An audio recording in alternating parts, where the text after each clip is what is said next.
प्रेम शुक्ला जी, देखिए आप पर आरोप, चाहे बीएसपी हो या सपा हो, उसका सीधा आरोप यही है कि पश्चिमी उत्तर प्रदेश, जहां पर मुस्लिम वोटर्स की संख्या ज्यादा है, वहां पर जाट वोटर्स को आप अपने पक्ष में घेरने के लिए बार बार इस तरीके के मुद्दों का जिक्र करते हैं। मुजफ्फरनगर आप याद दिलाएंगे, आप बदायूं याद दिलाएंगे, आप दंगों की याद दिलाएंगे, और उसके बाद फिर बड़े बड़े बयान आते हैं कि जाट जो है मुसलमान को वोट नहीं देता या मुसलमान कभी जाट को वोट नहीं देता।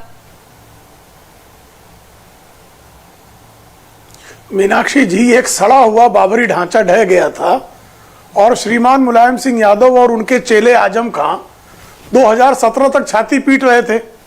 अभी पिछले चुनाव में यही समाजवादी पार्टी और बहुजन समाज पार्टी के प्रवक्ता पूछते थे कि मंदिर वहीं बनाएंगे, तारीख नहीं बताएंगे। आज जब हम मंदिर बना रहे हैं तो ये पूछ रहे मंदिर का नाम क्यों ले रहे हो। मुजफ्फरनगर में दंगे हुए और मुजफ्फरनगर के दंगों में जिन जाट भाइयों की बहन के साथ छेड़खानी पर विरोध करने पर जिन जाट भाइयों की हत्या कर दी गई, उनके हत्यारों को मोहम्मद आजम खान ने छुड़वा दिया पुलिस स्टेशन से, और बाद में हजारों हजार जाट निर्दोष जाटों के खिलाफ जो मुकदमे कायम कर दिए।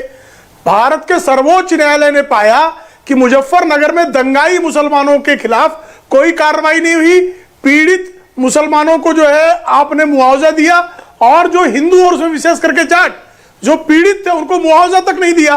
तो अखिलेश सिंह यादव किस तरह से मोहम्मद आजम खां के निशाने पर चलकर औरंगजेबी कार्यकाल चला रहे थे, यह तो सबको याद है ना। और वो याद दिलाना हमारा दायित्व है कि फिर अगर आ जाएंगे तो फिर जाटों की बहन बेटियों की सुरक्षा खतरे में पड़ जाएगी।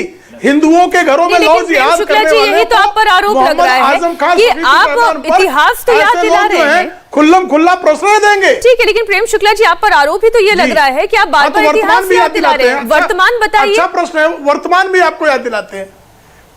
नहीं, वर्तमान ही बहुत अच्छा प्रश्न है आपका। वर्तमान में आदरणीय अमित शाह जी जो देश के गृह मंत्री हैं, उन्होंने कल ही उद्धृत किया कि डकैती के 70% मामले घट गए, बलात्कार के 45% मामले घट गए, हत्या के मामले घट गए। कानून एवं प्रशासन की स्थिति ऐसी है कि मोहम्मद आजम खां बकरी चोर जेल में है, जो जौहर विश्वविद्यालय का आजन्म कुलपति बना हुआ था अवैधानिक ढंग से, वो बकरी चोर आज जेल काट रहा है कि नहीं काट रहा है? मुख्तार अंसारी जेल में है कि नहीं है? अतीक अहमद जेल में है कि नहीं है? तो जिन लोगों ने, और कैराना में हिंदुओं की पुनर्वापसी हो गई कि नहीं हो गई, मुकीम काला भाग गया कि नहीं जेल में? तो ये जो स्थिति है, पलायन करने पर कौन आज आमादा है? जो माफिया था, जो कल तक हिंदू बहन बेटियों की सुरक्षा के लिए खतरा था, ऐसा जो गुंडे थे, सतीश यादव, लेकिन अभी सपा का बोलने का वक्त जेल में है। ठीक है, अब्दुल हफीज गांधी जी, अब वो ये कह रहे हैं आजम, आप देखिए आज किसानों के लिए बहुत सी अच्छी बातें कही हैं अखिलेश यादव ने। उन्होंने अन्न की पोटली भी दिखाई, उन्होंने लाल टोपी का जिक्र किया, लाल पोटली का भी जिक्र किया, किसानों की मांगे भी मानने की बात की। लेकिन आज आजम खान जिन धाराओं में इस वक्त जेल में है, उनमें से किसानों की जमीन को हड़पने का भी आरोप एक शामिल है। पहले तो मैं शुक्ला जी की बात का जवाब दूंगा कि इनकी भाषा देखिए कितनी खिसियाट की और बौखलाहट की भाषा है, और इस तरह की भाषा मैं समझता हूँ कि इस्तेमाल करना उचित नहीं है। बार बार जो है नहीं, अब आप सुन लीजिए, बकरी चोर को नहीं सुन लीजिए। अगर यही भाषा का इस्तेमाल, यही भाषा का इस्तेमाल आदरणीय गांधी जी, मैं जानना चाहता हूँ बकरी चोर को क्या कहा जाए? अच्छा प्रेम शुक्ला जी, आपने सवाल बहुत सारे पूछे, अब जवाब भी ले लीजिए। सुनने की क्षमता, बकरी चोर को क्या सुनने की क्षमता रखें, अपनी बात रखें। सुनने की क्षमता, अरे शुक्ला जी सुनने की क्षमता, गाय चोर सुनने की क्षमता, आप सुनने की क्षमता रखिए। यही शब्द जो है प्रधानमंत्री जी के लिए इस्तेमाल किए गए थे, तो नहीं, यही शब्द सुन लीजिए, अरे सुन लीजिए पहले, शुक्ला जी सुन लीजिए, अपनी बात रखें, आप अपनी बात रखें, दर्शक सुन रहे हैं। यही शब्द माननीय मोदी जी के लिए इस्तेमाल किए गए थे लोकसभा चुनावों में एक खास पार्टी द्वारा, तो आपको गलत क्यों लग रहे थे? तो मैं कहूंगा कि थोड़ा संयम रखिए, डिबेट को बहुत संयमित ढंग से भी किया जा सकता है। और सुन लीजिए, अब आप, मैंने आपके बीच में नहीं रोका, नहीं आप ऐसे शब्दों का प्रयोग कहां करें? नहीं, अब आप सुन लीजिए, चौकीदार चोर के नारे से तो आपको बहुत आपत्ति थी, चौकीदार चोर के नारे से आपको बहुत आपत्ति थी, तो मैं इस तरह के शब्द का इस्तेमाल नहीं करना चाहता था, मैं इस तरह के शब्द का इस्तेमाल नहीं करना चाहता था, लेकिन आपने मजबूर कर दिया। मैं अपनी बात के इशारे में कह रहा था, लेकिन चौकीदार चोर के नारे से फिर आपको क्यों दिक्कत थी? क्यों दिक्कत थी? जब मोदी जी को चोर कहा जा रहा था तो आपको बहुत ठीक है, दिक्कत मुद्दे होगी। पर आ रहा था। मुद्दे पर आइए। और भाषा का थोड़ा संयम रखिए और सुनने की आदत डालिए। मैं मैंने आपके देखिए बीच में नहीं रिक्वेस्ट टोका। करूंगी डिबेट को नहीं, डिरेल मैंने ना आपके बीच में करें, नहीं टोका ना। डिबेट को डिरेल ना आप करें। सुन हफीज लीजिए जी बात। मुद्दे पर आ जी, मैं जाते मुद्दे पे आ हैं। रहा हूं, जी। मैं मुद्दे पे आ रहा हूं। एक व्यक्ति के खिलाफ 2 साल के अंदर आप 100 से ज्यादा केस कर दीजिए, इससे क्या पता लगता है? इससे पता लगता है कि राजनीतिक वेंडेटा है। जमानत मिल गई, फिर जो है केस कर दिया गया। ज्यादातर केसेस में उनको जमानत मिल गई है, यह अदालत का फैसला है, मैं नहीं कह रहा हूं। ज्यादातर केसेस में उनको जमानत मिल गई है, लेकिन फिर भी आज भी आजम खां जेल के अंदर हैं। क्यों? क्योंकि सरकार चाहती है कि वो जेल के अंदर रहें। 2 साल के अंदर मुझे कोई भी ऐसा उदाहरण दे दीजिए जिस व्यक्ति पर 100 से ज्यादा केसेस किए गए हों, मुझे आप बताइए। और सारे के सारे केसेस इसी सरकार ने किए हों।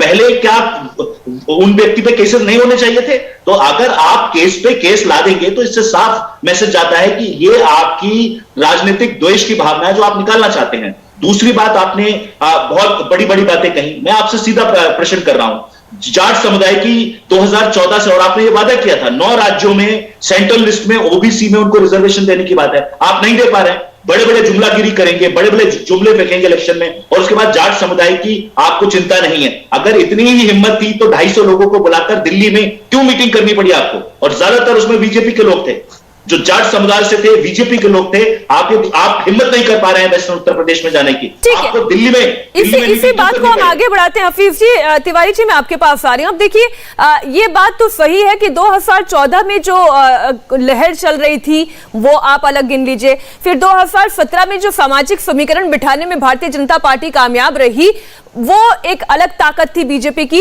लेकिन अब उनमें से कई सारे ऐसे नाम हैं जो भारतीय जनता पार्टी से टूटकर समाजवादी पार्टी में चले गए हैं। जाट लैंड, जिसमें पश्चिमी उत्तर प्रदेश का हम जो जिक्र कर रहे हैं, किसानों का जो आंदोलन हुआ, कानून वापसी हुई, ये बहुत सारे अलग अलग परिस्थितियों से होकर पश्चिमी उत्तर प्रदेश निकला है।